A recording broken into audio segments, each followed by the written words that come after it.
Welcome to Deal Nation. Today on the show, we're joined by Rafael Cortez. Rafael, how are you, man? I'm doing well. Thank you. Thank you for having me. Now, normally I have like a quick introduction here of the name of the company. So and so is the founder of. But Yeah. man, you're doing a bunch of stuff. You've got CEO Pulse. You're an organizational psychologist. You run an REI academy. I think you've had 1,000 plus students come through your system all time. So, how do you describe you? What's your elevator? What's your quick elevator pitch to what you do here? My quick, it's funny, but I've always struggled with that. I think at the end of the day, like as entrepreneurs, we're all curious, so we, we play around a couple of different things, and if you try 20, maybe three stick. Yeah. But yeah, to kind of sum it up, it's I have an active wholesaling business, so I wholesale throughout the country. I do fix and flip as well. I own a real estate brokerage in Maricopa County in Phoenix. That's my main market, and then. As you mentioned, I'm an organizational psychologist, so I do a lot of coaching and consulting through CEO Pulse and the REI wholesaling brand. So yeah, it's interesting, but three different verticals, they all talk to each other. So Yeah, I think the way that you described, because to be transparent, I had to ask the question, what is organizational psychology? And the way that you described it to me pre-show, I liked. I believe you said it was kind of uh, merging the human capital side of a business with the business operation side of a business, and making sure right. that those two very important elements talk to each other in order to achieve growth. Is that right? Yeah, it's spot on. Yeah, it's So basically bringing people and systems together and then making it work. Right. That's the which architecture that happens behind the whole process. I think that's really fascinating, and I want to get into that some more after we touch a little bit on your origin story, because you've got the human element is so important in real estate investing. Whether you're talking to the sellers and trying to mine for motivation and timeline and opportunity, or whether you're building out a team and you really want to inspire loyalty in your organization and commitment to your organization, in both sides, whether you're the day-to-day functionality of your business and the long-term functionality of your business, hugely important. So definitely Yeah. want to kind of pick your brain on that. But just to kick things off, so everybody kind of knows, like you said, you tried 20 different things. What was your path to growing up in Arizona to now getting involved with real estate investment? I kind of stumbled upon real estate really, but I became a firefighter when I was 19 years old, and I mean I think at that point my think wasn't big enough. I mean it wasn't. I was very boxed in. I come from a small town, and the I guess the potential or the possibilities of life weren't really exposed to me until later on. But Hmm. I had a captain that was always thinking outside the box, so he's like one of the first people that just kind of planted the seed of growth in my head. And so I got into that. I had the bright idea of launching a business early on. I ended up doing that. It was a transportation, non-emergency medical transportation business, so wheelchair and stretcher patient transport. I left the fire department to do that. It was a real struggle for the first couple of years. Man, a lot, it's a lot easier said than done when, when jumping, bootstrapping Yeah. something like that. But I went through it and it started working out. I started getting results, making some money and whatnot. So fast forward a couple of years, I find myself with some cash and I wanted to just invest it somewhere else. What I did through college and high school was, I mean, I was working construction. So I would go and, frame houses and work on masonry. And so I knew how to swing a hammer. It's like, all right, cool. I'm going to go do that and flip a house. Yeah. So I started doing that, and that's really how I got into it. I just saw, I looked for a cheap house in probably the worst part of town. I just didn't know what I didn't know, and bought that thing cash, and I started rehabbing the thing. It took me like 6 months. I ended up making like $2,000 profit on that. It was just insane. I was like, how can people make a living through this? Yeah. Like, but I wasn't reaching out to people for advice or anything. I was just trying to figure everything out myself. That's how I got started in the real estate space. So yeah, I mean, fast forward a couple of deals later, I realized that there's this thing called wholesaling, because I was buying the properties from a wholesaler, Yeah. and the wholesale profits, or the assignment fees were a lot higher than what I was making on the rehab. So it's like, okay, what's going on there? And two things were happening, right? Like, I was terrible at rehabbing. I was doing everything myself. I wasn't outsourcing. I was buying expensive Hmm. material, and just, I mean, think about all the stuff that you're not supposed to be doing on a rehab. I was doing that. Yeah. So I ended up, learning about wholesaling, and kind of went in that direction. In the interim, I went back to school. I got my bachelor's and a couple of master's degrees in psychology, and so I started working on a couple of different things from I guess the same thing from different angles, right? At that point, Yeah. but yeah, I decided to take things to the next level in the real estate space. I was like, this is my area. So when did you kind of make the bridge between kind of doing it all yourself, which is, we'll talk about this in a minute, kind of the where to find efficiencies in your business, because that's a big part of what you do. But you clearly saw early on a need to kind of add efficiency to your own process in order for Yeah. you to not be swinging every hammer and turning every screw. So, at what point did you start really like looking into organizational psychology? Was that a big leap, or was that something that kind of came across as you started to build up your own systems and processes and wanted to refine that? So I went into delegation quick because of the transportation business, right? And naturally, I Mhm. couldn't drive multiple vehicles at the same time, and I launched that business as a solopreneur. Literally, it was me doing the dispatching, me doing the transportation of Oh, okay. the customers, and so I didn't have financial backing. I was like, I'm going to bootstrap this thing. It ended up working well. I started getting revenue in, and I hired, and then I realized, like, man, how do I keep people accountable? Like, there's stuff that I have to look out for, because they're not going to do the work. They don't have the same vested interest that I have in the business. So they're not going to care as much. Right. Right. Um, so I mean, I had to create protocols and training processes, and I brought a lot of the stuff that I learned at the fire department. For example, SOPs is still something that I use every single day. But the first experience I had with SOPs was, the one man pack attack, 2 man pack attacks, and just, training protocols at the fire department. So I started kind of breaking those down, looked at the framework, and was like, okay, I can do the same thing for the vehicles. Let's do, okay, pre-shift inspections and walkthroughs on vehicles, and there's a checklist that I had, and so I started developing things like that allow me to just keep the quality up, and I forcefully learned to delegate, right? And I think that was a blessing in disguise, because I don't think, honestly, I don't think I would have, it wouldn't have registered if I had the ability to be in the same room with other people when I'm micromanaging, but I couldn't micromanage. Hmm. So I did that when I was, when I went back to the flips. It's like, man, there's a pattern here. I mean, I thought I was going to do a side thing, but this side thing is taking up a lot of time. I have to get smarter about it. So I started reaching out to contractors, reaching out to people who've done a lot more flips, and realized, like, yeah, there has to be, some type of quality control here, and I have to be able to do more with less. Yeah. And that's really how it kind of played out. When you asked me about the organizational psychology thing, I I got my bachelor's in business because I was going through business. So I figured, if I'm going to go back to college, I learn something that I can apply the next day in my own business. Yeah. So that worked out well. And then I jumped into something that I was curious about. So I was going to do an MBA, and then, I'm thinking there, it's like, no, I think I want to study something that actually it intrigues me, right? So I've always wanted to study psychology, and I went for psychology.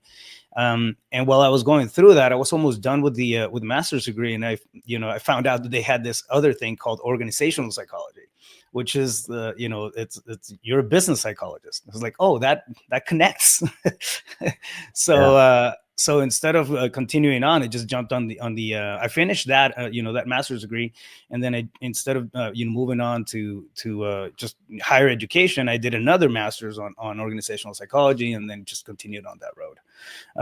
But yeah, I mean, it's pretty interesting, man, how you kind of start taking action, and sometimes, man, you have a hunch and you throw some spaghetti on the wall and you'll see the signs, and being able to just jump in. I think it's the challenging part for most of us, right? Which road do we choose?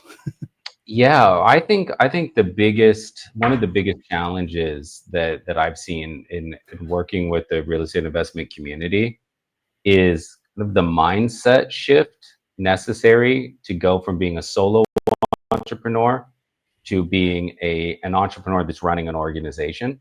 Right. And because I understand that I want to swing the hammer mentality, right? Like I can save money if I swing the hammer. I can control Yeah. quality if I swing the hammer. I can, and but it's every sentence begins with I can, and every Yeah. sentence that begins with I can has an actual time value associated with it. So, if you're doing all of those things, your time is the equity that's being taken away, right? And Yeah. at some point, to hit the profit that you want to hit, you just can't do it all, right? So it has to come down to systems at some point. So understanding that logically is one thing, of being like, I can outsource X and I can hire for A, and I can, that's one thing. But having Yeah. like the emotional and kind of the psychological like readiness to go, okay, here goes, I'm taking that leap. That's a bit different. So I'm curious how you, like, you don't have to, give me your whole degree in a podcast here, but like, what are the kind of conversations that you have with people that are in that transitionary phase? A lot of it, I mean, it's either going to come from a need of control or a fear of loss, right? Like when we take it back to that space. And I think, like for me, it was definitely at the beginning. For example, when I was doing everything myself in the transportation business, I was coming from a fear of loss. I mean, I was in scarcity mode, I was in survival mode. So I wanted to just make sure that everything works, so I wouldn't mess it up, and I could, carry on.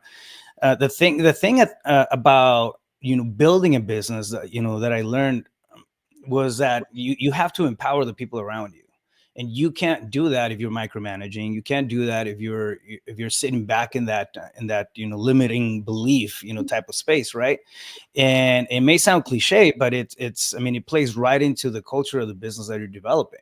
If you build something and then you're the end all be all for the answers and the issues and the problems, you're going to bottleneck. It doesn't matter how good you are. It's a Yeah. matter of volume. You're going to bottleneck your time. You're going to, the quality of your life and your experience is going to drop because you have to be tending to simple questions. So you start, the thing for me, and really what made the shift was I got burned out, mentally burned out when I was around 26. 26, 27 was a heavy year. I've always been super excited about like the projects that I take on from the time I was 17 years old, 18, and it's like 26. I got to a point where just the light just dimmed all the way down, and I didn't want to go into the office. I had a full team, and thankfully I had a really good team in place. One of my best friends was running as director of operations, so he kind of he's like, dude, don't worry about it. Just do your thing, and like he really had my back during that. I don't know what it would have done. I know the I probably would have lost contracts and stuff like that if I didn't have the backing, right, of the Hmm. team at that point. But me emotionally, I was tired, and this is crazy because you're like, it's a 26-year-old dude walking around tired of business Yeah. and like, dude, what have you done? Like, you haven't done anything yet. So it's pretty interesting how it just you get to some points that will define you, and to me, understanding that was the transition between going from moving the post or moving the goal per se on things that we want to achieve materially, or numbers, or the next number that you want to hit, and just keep moving that. After a period of time, there's no, at least for me, there was no fulfillment, right? It's like, all right, I only need this much. I'm not a to be happy and have my time and everything. But at that point, all my time was out the window, and yeah, I was having results, but I think I overdid it on one side. So Hmm. transitioning from that survival mode, um, and figuring out what, for example, like, what's my real purpose, what lights me up in the morning, right? Was a big deal in terms of everything that I do. nowadays. And it's the same conversation that I have with students. A lot of students, the crazy thing is that they'll get out of survival mode because they're doing, well, financially, and we go months, have results, and now they're in a whole different space, yet they're still operating under that survival programming, if that makes sense. Yeah. So No, it does. It happens. It happens a lot where people are, you'll get this a lot where people say like, don't count deals, count net yeah, profit, yeah, right? And it's because sometimes when the systems aren't tight and when they're over leveraged in terms of their time and energy, it's on paper, looks like a looks huge great. amount of deals coming through, looks great, but without the efficiency and the sort of freedom of time to enjoy what you've built, it's a pressure cooker, and that Yeah, pressure cooker doesn't really have a release valve, yeah, so yeah, it's something that I think even some people that are doing quite well, investors that are doing quite well, still struggle with a little bit. And I being able to work with people like you to help put things into perspective for them, I think is really valuable, especially because you're someone who has this is something that everyone in REI trusts. You have an REI pedigree, right? Like yeah, you've been very successful as an investor. And, if you were just, some like Marie Kondo type coming in and telling people how to like organize this and put this in this basket, they'd be like, yeah, you don't get REI, but you do. yeah. You did it very, very well. And so that gives a level of trust that I think is important in the biz. Thank you. Thank you. Yeah, I mean, it's crazy how fast things change in our space, right? We're living. I mean, I think I always say, but we're living dog years when it comes to real estate. And I mean, everything just moves so fast. When going from tech to the economy to opportunity to markets that shift, to marketing strategies. I mean, you just have to be tapped in. There's no it's you can't, like, you can't be in the space of consulting or mentoring or I mean, I think leadership altogether, if you're not somehow some way tapped into the business yourself. And I'm not saying do everything and hustle every single day, right? But just be connected, be in the deals, and understand what's going out there. If the goal is to, for example, in my case, empower entrepreneurship.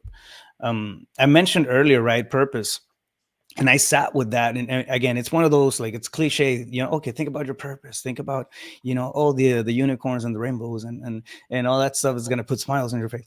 And the I felt like it was it was almost like overkill, right? It didn't feel like doing, when I did the work on it, and just, this is, a lot of internal work, and then meditation, and just writing stuff down and figuring out my thoughts and clarity, right?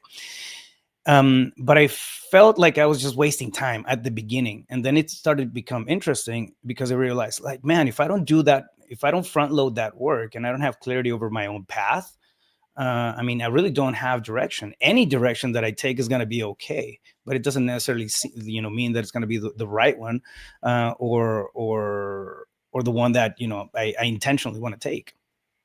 So I came to terms with the idea, or embrace the idea of empowering entrepreneurship. I thought about inspiring entrepreneurs, and then I thought about I thought about motivation and whatnot. I was like, no, empowerment lasts. So everything I do, across the businesses and my time and everything, it leads to empowering entrepreneurship in one way or another. And the cool thing about having something that's intrinsic, like that, is that it doesn't go away. I mean, there's no end to it, right? If that's my purpose, and I don't know how long it's going to last. Like, that's the lane that I'm in now. I don't know if it's going to last 5 years, 10 years, or in 6 months I'm gonna want to transition into something else, and have a different purpose in life, because we're dynamic beings, so that changes along with us. But now, for the time being, it's like, that's my lighthouse, you know what I mean? It's my beacon, Hmm. to follow. Yeah, So that, I mean, I I, think I feel for like, as entrepreneurs, is one of the important things to have. Yeah. Yeah, absolutely. I think for entrepreneurs, one of the things that's important to kind of realize going in, when you're in that like journaling space, right, of trying to figure out what lights you up. One of the things that lights almost every entrepreneur up, if not everyone, is new ideas and new challenges, right? So the idea of systems, you put systems into place, so that you can have enough consistency to get creative. If you have enough Yeah. consistency to get creative, you can chase other things without having to leverage too much of your time.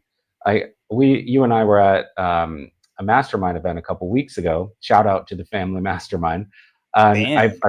I forget the gentleman's name, but someone was on stage and he was talking about giving up being the CEO of his company, like the day-to-day running of his company. He was still Yeah. heavily involved in the company, but he realized that where he was needed wasn't in day-to-day operations. He was needed in vision for the company and the Right. next, like where's this company going in the next 3 to 5 years? How can I imprint what I'm excited about into the future of the company? And I thought that that was a really good example of being self-aware in that moment, and realizing that the thing that he got like jacked about, was not, finding out how efficient the finances of the company were. He had a chief financial officer for that, not finding Yeah. out, what was going on in marketing that month and what the metrics were. He had a CMO for that. But where was he needed as kind of a visionary? And that idea of being a visionary, I think, carries through even if you're like a small company, right? Even if you got like two VAs and an acquisitions person, like you still need vision. Like you still need you to be able to tap into that. I think at that point it's even more important because I mean you have to vision creates motivation, right? Yeah. If we don't wake up with some aspiration of something, it's gonna be like it's hard to stay motivated. It's hard to stay on task. It's hard to like, oh, for the sake of what? Because you're not seeing the bigger picture. So I think when we sign up, right, for the entrepreneur role, the biggest thing becomes, okay, keeping your eye on the ball and where you want to get to, because it's the it doesn't necessarily mean that the mapping is going to be perfect, or you're going to make it over there without a glitch, but it forces you to hold a space, right? Especially if you bring other people into it. People want to sign up for something that has, longevity. They want to belong somewhere. I feel like and we see it now more than ever, right? Like, I feel like early on, and the idea was like, hey, if I make good money on a company, whatever, right? That's fine. I don't care if I'm miserable all day. But that's absolutely shifted over the last couple generations, and people give more importance to okay, the place that I'm working at, and does it feel good? Does it give me a good vibe? The whole counterbalance between work and life, I think it's becoming more important, and we can't do that. We can't provide that without vision. So Yeah, I could not agree more. And I I see that shift as well, and I see that as a healthy shift. yeah, Because yeah, in order to, like you said, like in order to find that, to get that, you have to be creative. You have to have your own motivation. And I see that a lot, like within the REI space. Of course, I see people, or investors that just get inspired by the day to day. They actually really love wholesaling. They really love building yeah, out their portfolio. They're deep REI people. And that's what the expansion comes within that smaller bubble, because that's just what they're into, right? yeah, But I also see real estate investors taking their extra time to bridge into coaching, to bridge into charity work, to start. I especially in the mastermind groups, you find out like some just like somebody had like an exotic animals business that they were running. Like there's there's crazy that's Michael examples. out of Florida. Yeah. And Cool dude. so, like there's where curiosity and inspiration takes people isn't always down near real estate investment paths. Yeah, Oftentimes it's into totally different things, but they now have the freedom of time and the financial means to chase those things, rather yeah. than like going to a 9 to 5 job that, sucks the life out of them. Yeah, I feel like there's a stigma, right? The sexy thing about business is it's not necessarily the systems and the processes. People don't want to, like, oh, okay, cool, I'll worry about systems, or I have my systems down. But what happens if you walk away from the company for 30 days and you take a 30-day vacation, or just you want to disconnect and just kind of chime in every now and then? Is the whole thing going to fall apart? Then you're self-employed. You're not necessarily a business owner. Yeah. And I think that, well, at least for what I've learned and what I've seen is the most successful people have, they have an intentional approach to systemizing and delegating, the tasks that they like, the take away the time, right? So it's always going back to, focusing on that highest and best. The cool thing about it is that you get to a space, for example, like the gentleman that you're talking about right now, that was on stage, and it was like, he literally was saying he was bored. I remember I was there for that Yeah. talk, and he was bored, and it was like, I feel like I'm missing stuff. It's like, no, it just, now you just opened up your time to do something better with it, because you're focusing on your highest and best. I mean, it's a really Yeah. cool experience when you get to that point, I think. And So look, I mean, this is my own thing here, but anytime I hear that, I always think like you have an option to plug in. You have boredom. You have an yeah, option to plug in business into boredom to fill that time. yeah, But there are many other things you can plug into that. You yeah, can go travel. You can spend more time with friends and family. You can learn to play an instrument. You can, read right, more books. Like there are tons of ways to fill that space that are really fulfilling. Boredom's a yeah, good thing. I wish that everybody in the world yeah. had the opportunity to be financially flush and bored. I'm bored. Because only good things come from that. Creativity would be a lot more frequent. Yeah, for sure. Yeah. So on the coaching side, obviously, like you obviously had a natural fit for this, given your education background in both business and psychology, which bridged into organizational psychology. So it clearly, like it made sense for you to go into consulting and coaching. But I'm assuming that there was a passion there for you. Were you like, speaking of that, filling additional time with something that you love?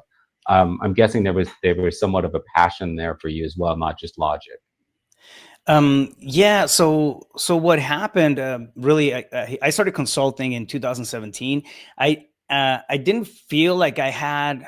I mean, at that point, I had a track record. I closed a bunch of deals in wholesale and flips and all that stuff. But when you get into the space of coaching and mentoring, like, if it depends on how much you care. If you really care, you're gonna have that imposter syndrome, kick in. As like, who am I to be coaching somebody else? I'm learning the ropes. uh, but um, but with that in mind, it was one of the things that just kind of held me back from group coaching for a long time. And also, case sitting down, I've always been really good about one-on-one conversations with people, getting into dissecting the business, and going into the weeds, right? But going into a group coaching setting was just different, and it felt different. I mean, dude, I mean, not to mention doing, putting together content. I was like, what? Putting myself out there and whatnot. So there was a lot of internal, battle going on, in the from the perspective of mindset, and okay, like, if I do this, I have to do it right, and I got to prepare and prepare and prepare. So that was my first experience with the idea of mentoring and coaching.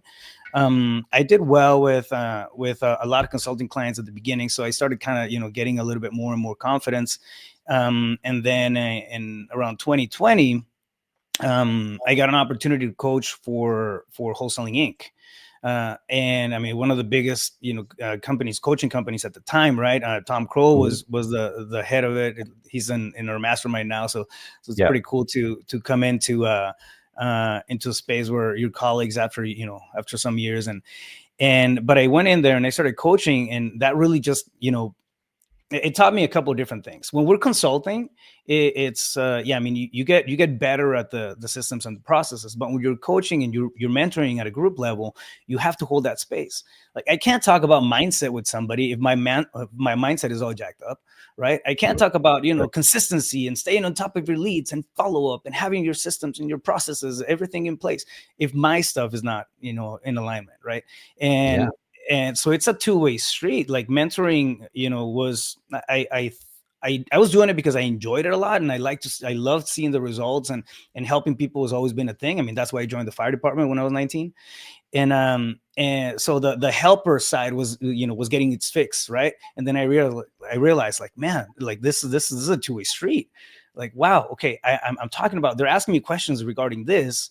I have to dial in my stuff, right? So what Yeah. happened, my systems and my processes started getting better as a default, right? Because I had to line my stuff up in order to teach it and understand it and teach it the right way and convey it. You can't convey something if you don't understand it to a T.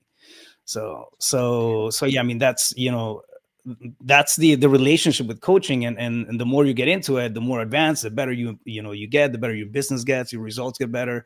It's really, it's a two-way street. You give a lot as a mentor, as a coach, but you also get a lot in return. So Yeah, and like you said, like the business changes fast. Just in yeah, the last few years, like don't get me wrong, like it still has a heavy foundation of you need to do some marketing in order to get inbound leads. You need to have a sales close process to work with the sellers. You need to have good dispo processes on the other yeah, side, or people that you outsource with. Like the major segments are all still there, right? But certain things have changed. For instance, a general awareness by the sellers of wholesaling as an industry, it kind of coming out of the shadows, so to speak, a little bit is there, yeah, which kind of leads to things like the rise of novations, the rise of more and more seller financing, subject to kind of stuff that's going through. And so there are certain like types of branching off that can seem a little bit more complex. Probably isn't that complex, but unless you know somebody who's in it and actually working on this stuff, it's hard to stay topical in an industry that changes so fast. oh yeah. And not to mention the shiny objects, right? Like there's always going to be distractions and shiny objects and the next big thing.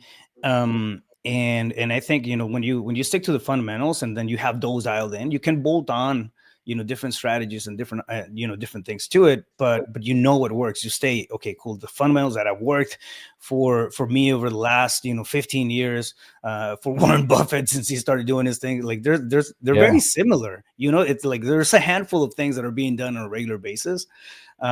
And like I think that's one of the things that I struggled, the most with. People getting shiny objects when they're getting started and trying to find a shortcut, right? I mean, honestly, I don't think there's a shortcut. There's better, better vehicles and better, strategies and whatnot, but you still have to put in the work. You have to go through the trench, and hustle for that season. I always say that Mhm. hustle is a season. It's not a business strategy, but when you're kicking off, business, you have to go through it. You have to understand it, get better, get fine tuned, sharpen your sword, and then bolt on stuff, right? Yeah. So yeah, I completely agree with what you're saying. Yeah, I'm glad you brought that up because it's something that we preach really at launch control, on launch control side. Because we see that a lot in any marketing service provider. We'll see this a lot, the shiny object syndrome, where someone's getting results via text and they're doing well, and then they hear through one of the groups or whatever that people are leveraging Facebook to make a bunch of money, and they go, oh, Yeah, we're going to put everything in, all in, chips on the table, all in on this Facebook thing because that's where we've heard the deals are coming from.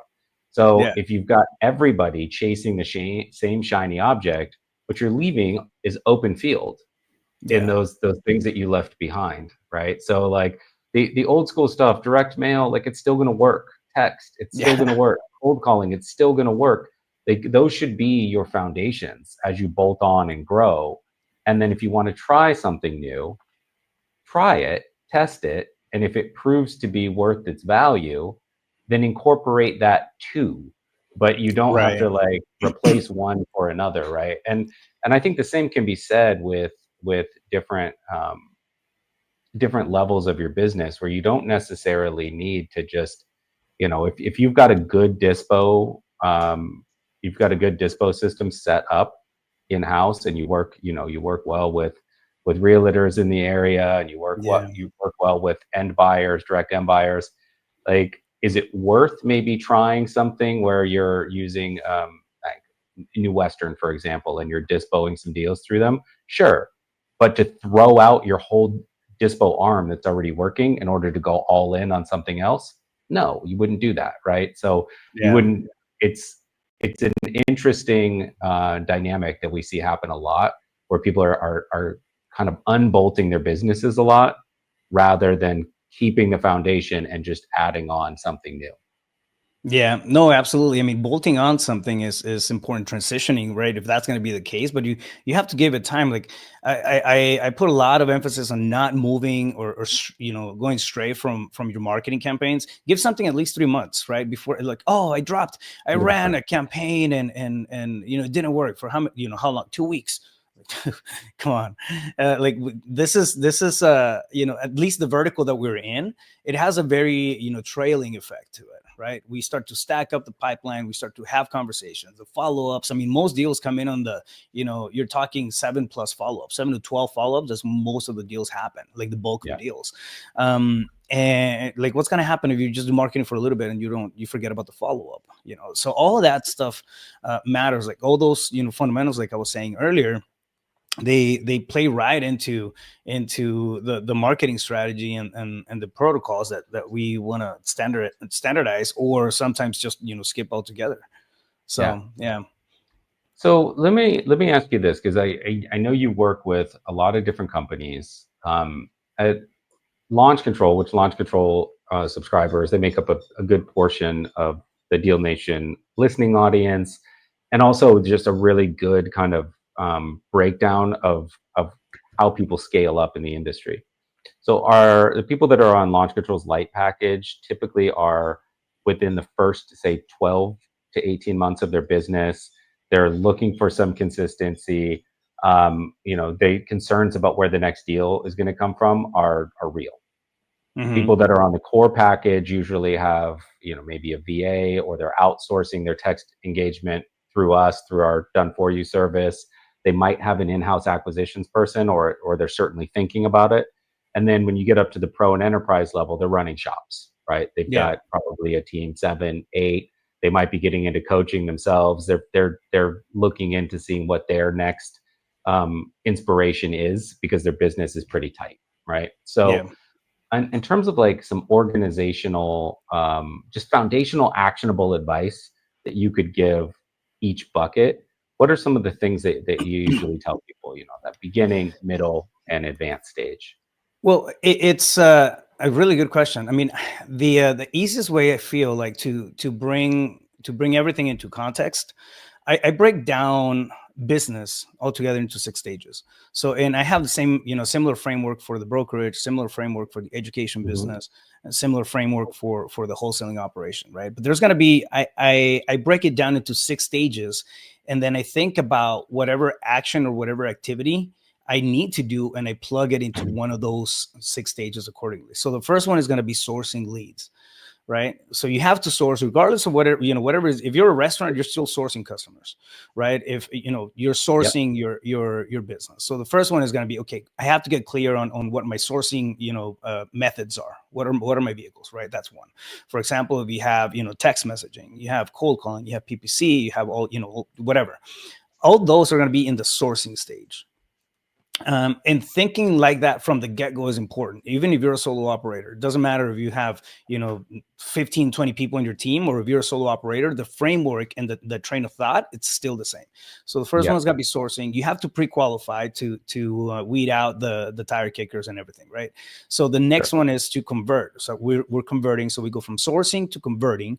We're converting that lead into a prospect. There's a conversation that happens. There's usually a process that happens, lighter, type of pre-qualification and whatnot. So you got to have some things in there that tell you this is a legit lead. I'm going to spend Hmm. some more time with it, and then actually run comps, run numbers, figure out the thresholds, and then you send it over to acquisitions. So the third one is going to be acquisitions, right? And the way that works is, like, if we're sourcing 1,000 records, for example, um the maybe 100 of them make it over to the converting stage, where we have to pre-qualify them, and out of those 100, maybe 10 make it over to the acquisition. So right now what you're doing is you're dequalifying the bad leads and focusing on the good leads, right? So it doesn't Hmm. matter, again, if you're on the phase one, and you're doing your first deal, still have that similar process. It's more methodical method, right? Methodical approach to doing things, as opposed to just shotgun blasting all the leads and then just spinning your wheels. Yeah. um The fourth one is going to be dispo, which is fulfillment, right? So once you lock up a deal, you send it over to dispo, and then there's going to be certain actions. You have the marketing or the advertising of the deal that's going to be on there. I mean, if you're talking to third party companies that are going to help you dispo the deal, what actions are going to go in under that lane? And then usually that's where most businesses, or wholesaling operations stop, right? Like we close the deal, great, we sold it, we go back to sourcing. But if you're not measuring, which is the fifth one, and you're tracking your lead campaigns, your KPIs, your results, and everything that you're doing, you're not going to know where to fine tune, right? To improve the marketing dollars, to improve the time efficiency of the team, to improve your time efficiency, how to allocate your own time if you're a solo operator. And then the sixth one is to have a conscious improvement session. So the sixth one is improve. And I have this breakdown. Every single time we close a deal, we go through all of it. Okay, what were the KPIs on the measuring stage? And then how do we improve that deal? Did we leave anything on the table? Do we go back to the drawing board and do something different on the next one? And that'll give us, fuel for thought and improvement on a deal to deal basis, right? And again, it's a very interesting framework because I use that across the board. Anytime I jump into just a new project, okay, like how am I gonna work this down, and I go back to that same framework, and it helps me just keep everything in alignment, right? So it doesn't matter if you're starting, you're working your first deal, if you're doing 10, 15, 20 deals a month, the framework's still going to be the same. Think about the activities that you're doing and which lane they fall into. I mean, that helps a lot for clarity as well. So in terms of, I love that bucketing of the main tasks. It's one of the things we talk to investors about a lot is, and you've seen these as well, these like charts of what is a $10 an hour job, what's a $1,000 an hour job, what's a 10,000 hour job, right? And from those buckets, at least from my perspective, I somewhat convert in acquisitions early on, but later stage when you're really running a team, where you're actually having the most financial impact is in measurement and improvement, the final two buckets, right? Because 100%. everything else is trained, taught, efficient, systemized. Yeah. But there's a huge influx of people getting involved in real estate investment month in and month out. Some people phase out, others come in. So if they're coming in, do you suggest for that? I think you called it the hustle season. Should they be wearing all six hats for the hustle season, or should they outsource or delegate some of that straight out of the gate? No, I'm against outsourcing right out of the gate. Like you have to be in the weeds, at least have 500 conversations with sellers so you understand what you're talking about. Think about it this way, right? Say that I have I don't know, I have $100,000 in the bank and I just want to allocate them to a business. Wholesaling is a different beast. You're not buying a gym, you're not buying a restaurant, you're not buying something that's already if you're building a wholesaling business and you're plugging people into it, you have to understand the business to at least to a point where you're dangerous in it enough, not the expert, but like you understand when somebody's not doing their job right. Right.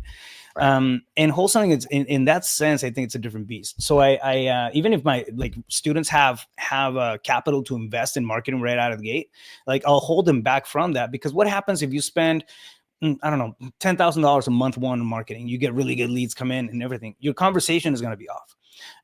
You're going to lose opportunity because you don't know how to structure the deal. And if all you're doing is just straight up wholesale cash offers, you're going to be missing a lot on the additional, strategies that can be implemented. Right. So I think everybody has to wear the hats when you're coming in to understand the lanes. Now, if you get to a point where, okay, I understand enough about, acquisitions, it's not my comfort zone. I don't like acquisitions. I get it. I understand it. Then fine. And, fine. You start plugging somebody into it and you move on to dispo.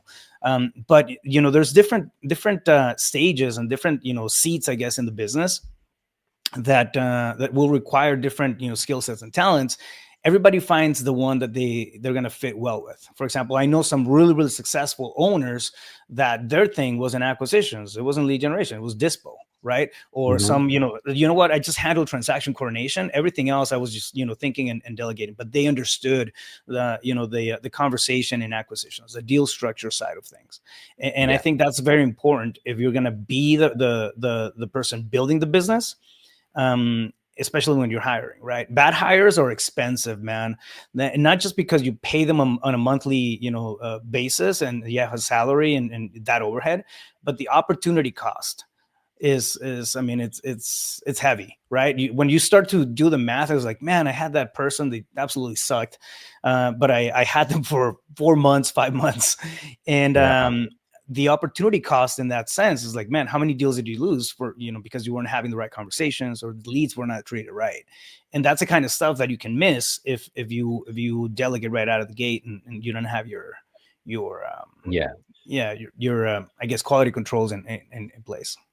Sure. I hate the coldness of the expression hire slow, fire fast, but yeah. but I do understand the kind of sentiment behind it, Yeah. because you do really need not only someone who's going to be a good proxy for you and very good in that position, but someone that's going to stick. Yeah. I bring it up every once in a while on this show, but it's something that I see happen a lot for like cost savings reasons. I'm sure you've seen this. Is somebody who tries to hire like the Uber VA that's going to do social media for them and a little bit of acquisitions and a little bit of Yeah. text marketing and some cold calling, and like that would be unfair to ask me to do that, let alone someone that you're paying, $6 an hour to, So Yeah. I think that there's it like within those buckets, you may be able to be a superstar in each one of those buckets for a time Yeah. before you become 26 years old and burnt out, right? Yeah. But for the most part, if you're good, I think like that's why I love this idea of the stages, is like, who's your subject matter expert for sourcing Right. leads? And does that person need to be in-house? Let's say you've got a bunch of deals that have come in, you've honed your process a little bit, Do Yeah. you want to just outsource your text engagement to launch leads, so we do everything for you and you don't have to touch that because it's not your subject matter expertise?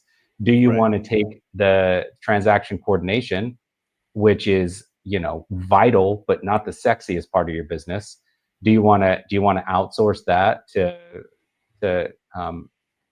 Easy Third Closings parties. Yeah. REI Yeah. or third party, right? Like, is the improvement part, you can't outsource that. Like, that's got to be Yeah. you, right? Yeah. That looking at the metrics and looking at ways that you could potentially fine tune how the whole machinery works together, that's got to be you. Like, that's heart and soul entrepreneur stuff. Well, or somebody on your team that you trust to analyze these things, right? But Yeah. you get what I'm saying. Like, some things can be outsourced and some not so much.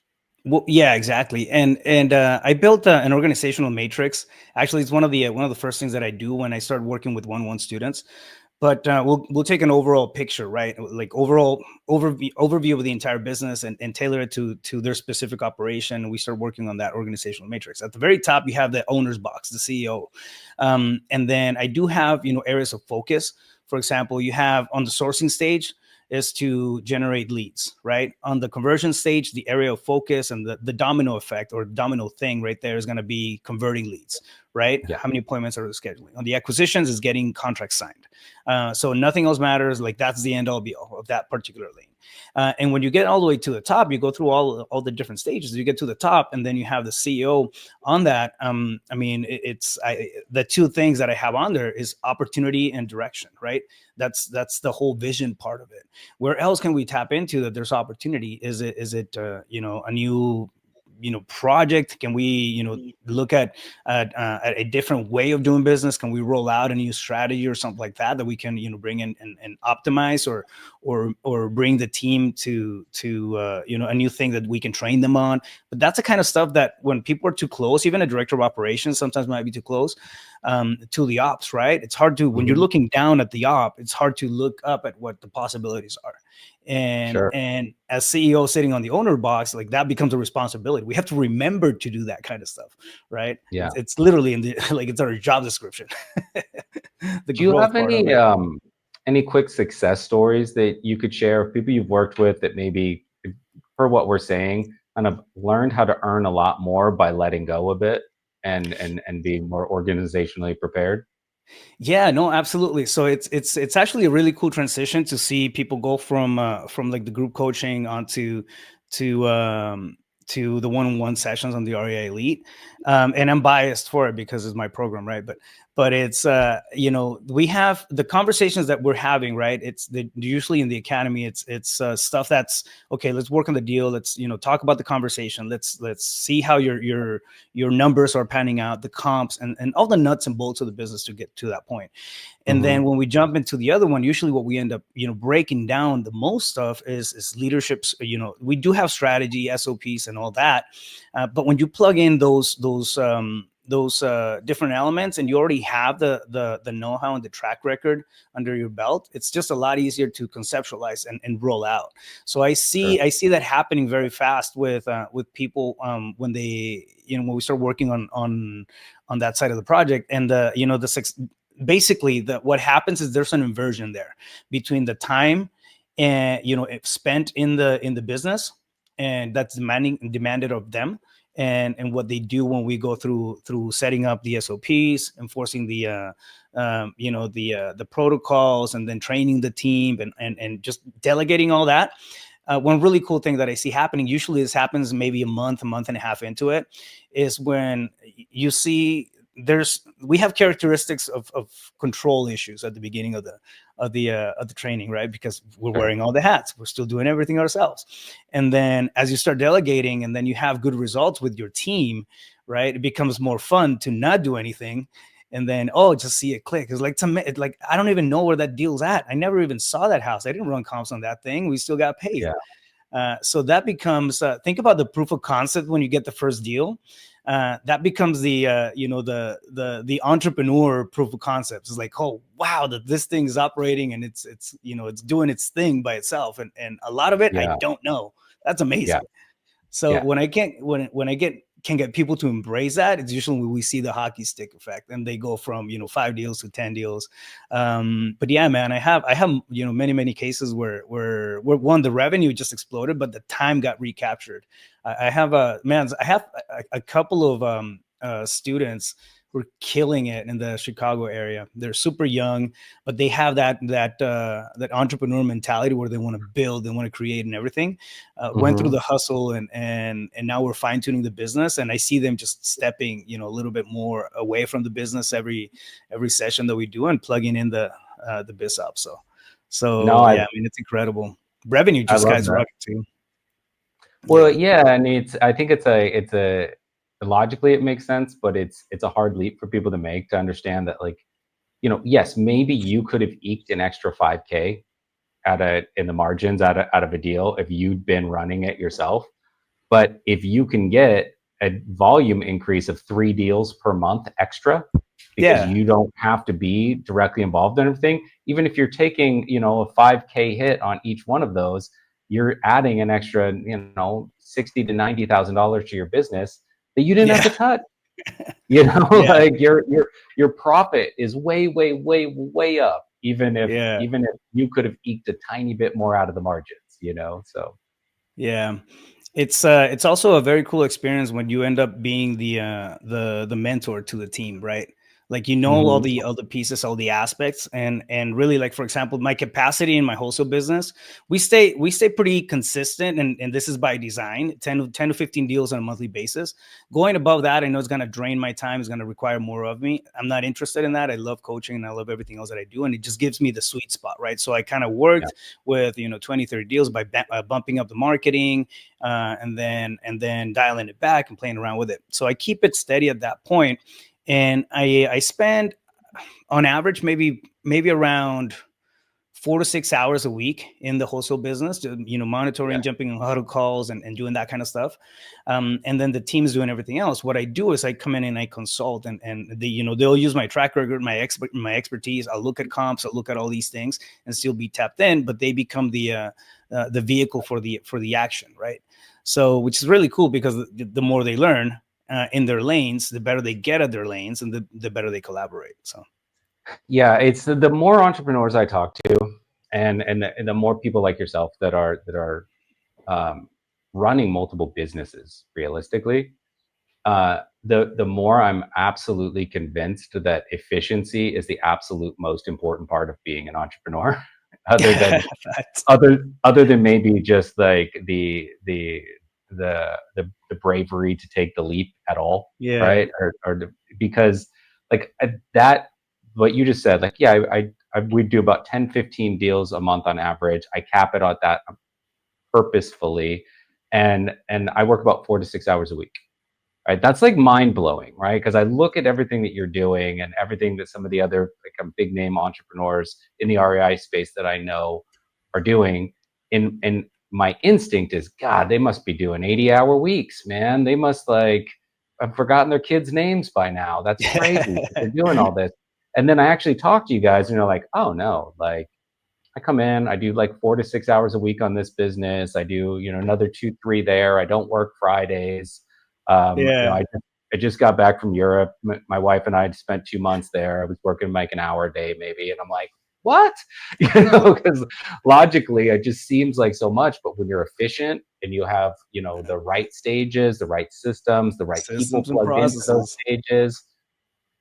I mean, one of the best tools I think anybody can roll out is a scorecard in their business. And it's going to give you a lot of insight on the business itself. But when you're not, like, if you're not in the business 8 hours a day, all I have to do, for example, is go into our dashboard and then see the activity for the day, right? I know who's working, who's not working, and it just kind of, puts me at ease. And then when I look at the scorecard, you can pick up discrepancies, you can pick up variations, you can pick up a lot of things, but you still have a pulse of the business. And even though you're not putting all the the 48 50 60 hours a week. And don't get me wrong, I mean, I did that for a long time to build it up to a point, right? And I would get bottlenecked in one role and then plug somebody into it and step back, and bottlenecked in one role, plug somebody into it and step back. And even now, every now and then something happens, and say, for example, we're down an acquisitions guy. I was like, dude, I'll jump in. It's not, and I'm not above it. I was like, no, I'll get in there. It's getting to, I understand everything, the dispo part, the acquisitions part, because I've been tapped in. It becomes a support, process as well if you need it. So it's cool when you get to play with your business that way. No, it's great. And that's just part of business ownership, right? Like sometimes you're going to have to gap fill. That's just the way it is. But if you're average week in and week out, you can be really fulfilled, making tons of money, chasing new opportunities, and still having freedom of time and the ability to take a Wednesday off just because you want to. That's phenomenal. Let me tell you one thing. It's really fun when you're sitting in Costa Rica at the beach, and then you just, like, your phone rings and it's an email saying we funded. Nice. Yeah. Recorded. Yes. Yeah. That was actually my phone up and shout pura vida and like, oh, brother, otro por favor, and then just keep rolling. Exactly.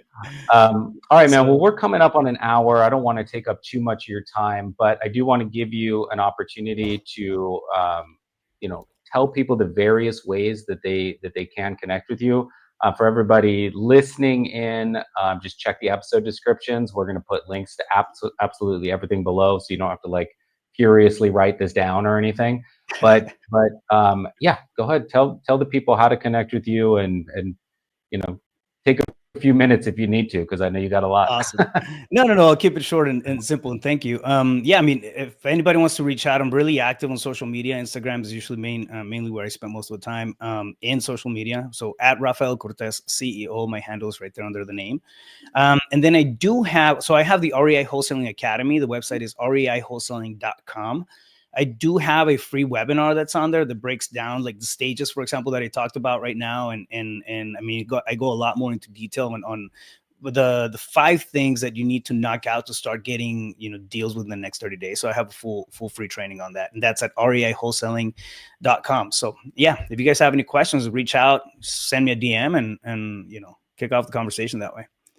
Yeah, and everybody, please do. As you can tell, Rafael's a very knowledgeable person who can give you guys some really actionable steps to, working 4 to 6 hours a week and crushing it, 10, 15 deals a month. So, follow the plan. All right. Well, thank you for coming on. I really appreciate it. I think it's gonna be a great episode for the listeners. And yeah, let's talk again soon. Absolutely, man. Thank you so much for having me. Sure thing.